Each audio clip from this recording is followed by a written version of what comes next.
Pernah merasa nyeri tulang yang nggak kunjung sembuh? Apalagi kalau disertai demam, bengkak, dan rasa panas di sekitar area tersebut? Waspadai, itu bukan nyeri biasa. Bisa jadi itu adalah osteomyelitis, infeksi serius pada tulang yang sering diremehkan banyak orang karena gejalanya awalnya tampak ringan. Padahal dampaknya bisa berat, dari kerusakan permanen hingga amputasi. Osteomyelitis adalah infeksi yang menyerang tulang. Penyebab utamanya adalah bakteri, paling sering Staphylococcus aureus. Meskipun jamur juga bisa menjadi penyebab.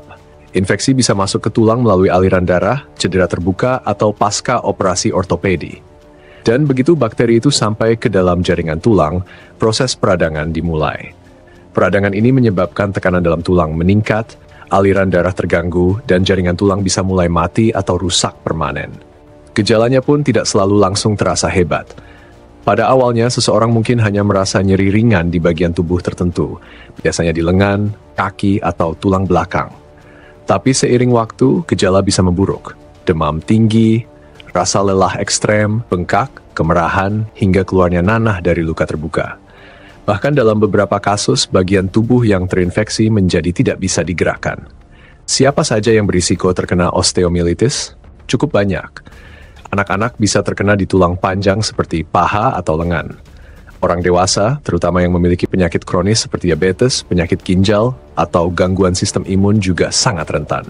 Pasien pasca operasi, terutama operasi tulang atau sendi, juga memiliki risiko tinggi jika luka tidak dijaga dengan baik. Bahkan luka kecil sekalipun kalau dibiarkan kotor dan terinfeksi, bisa menjadi pintu masuk bagi bakteri ke dalam tulang. Diagnosis osteomyelitis tidak bisa ditebak secara kasat mata. Biasanya dokter akan melakukan berbagai tes, mulai dari tes darah untuk melihat tanda-tanda infeksi, hingga pemindaian seperti X-ray, CT scan, atau MRI untuk melihat kondisi tulang secara langsung. Dalam beberapa kasus, biopsi tulang juga diperlukan, yaitu pengambilan sedikit sampel tulang untuk diperiksa di laboratorium. Lalu bagaimana cara pengobatannya? Untuk infeksi ringan, antibiotik oral mungkin sudah cukup. Tapi untuk kasus yang parah, antibiotik harus diberikan melalui infus dan bisa berlangsung selama 4 hingga 6 minggu atau lebih. Jika sudah ada jaringan tulang yang mati, maka tindakan operasi perlu dilakukan untuk membersihkan jaringan yang rusak. Dan dalam kondisi paling parah, amputasi bisa jadi satu-satunya jalan untuk menyelamatkan hidup pasien. Masalahnya, banyak orang datang ke dokter saat sudah terlambat. Rasa sakit yang dianggap sepele dibiarkan berminggu-minggu. Begitu nyeri makin hebat dan muncul demam, barulah mereka mencari pertolongan. Ini sangat berbahaya, karena semakin lama bakteri berada di dalam tulang, semakin sulit proses penyembuhan dan semakin tinggi risiko komplikasinya. Osteomyelitis juga bisa menjadi kronis. Artinya, meski sudah diobati, infeksi bisa kambuh lagi di kemudian hari, terutama jika daya tahan tubuh lemah atau terdapat penyakit penyerta lain. Oleh karena itu, pengobatan harus dilakukan secara tuntas dan terpantau. Jangan berhenti minum antibiotik sebelum waktu yang ditentukan dokter, bahkan jika sudah merasa lebih baik. Ada pula risiko komplikasi jangka panjang yang tidak boleh diabaikan.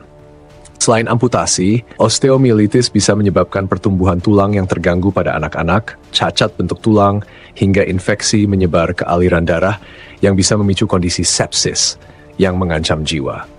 Maka dari itu, sangat penting untuk melakukan pencegahan. Jaga kebersihan luka, sekecil apapun lukanya. Jika kamu menderita diabetes, pastikan kadar gula darah selalu terkontrol karena gula darah tinggi membuat luka sulit sembuh dan mudah terinfeksi. Jika kamu pernah mengalami cedera tulang atau operasi tulang, jangan abaikan rasa nyeri yang terus muncul atau memburuk. Penting juga untuk menjaga daya tahan tubuh melalui pola makan sehat, istirahat cukup, dan gaya hidup bersih. Karena sistem imun yang kuat adalah garis pertahanan pertama untuk mencegah infeksi bakteri. Dan jika kamu bekerja atau beraktivitas di lingkungan yang berisiko tinggi mengalami cedera, selalu gunakan alat pelindung diri. Osteomyelitis memang terdengar menyeramkan, tapi dengan penanganan yang tepat dan cepat, pasien memiliki peluang sangat besar untuk sembuh total. Teknologi medis saat ini sudah sangat canggih, memungkinkan deteksi lebih dini dan pengobatan yang lebih efektif.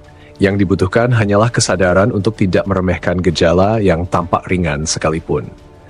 Kesimpulannya, jika kamu atau orang terdekatmu mengalami nyeri tulang yang disertai gejala infeksi, segera periksakan ke dokter. Jangan menunggu sampai muncul nanah atau tubuh mulai demam tinggi. Karena semakin cepat ditangani, semakin besar harapan untuk sembuh tanpa komplikasi. Tubuh kita bukan hanya tentang otot dan kulit. Tulang adalah fondasi utama yang menopang hidup. Dan infeksi yang menyerang tulang bukanlah hal sepele. Lindungi dirimu, jaga kebersihan, waspadai gejala, dan bertindak cepat. Karena nyeri tulang bisa menjadi panggilan darurat dari tubuhmu yang tak boleh diabaikan.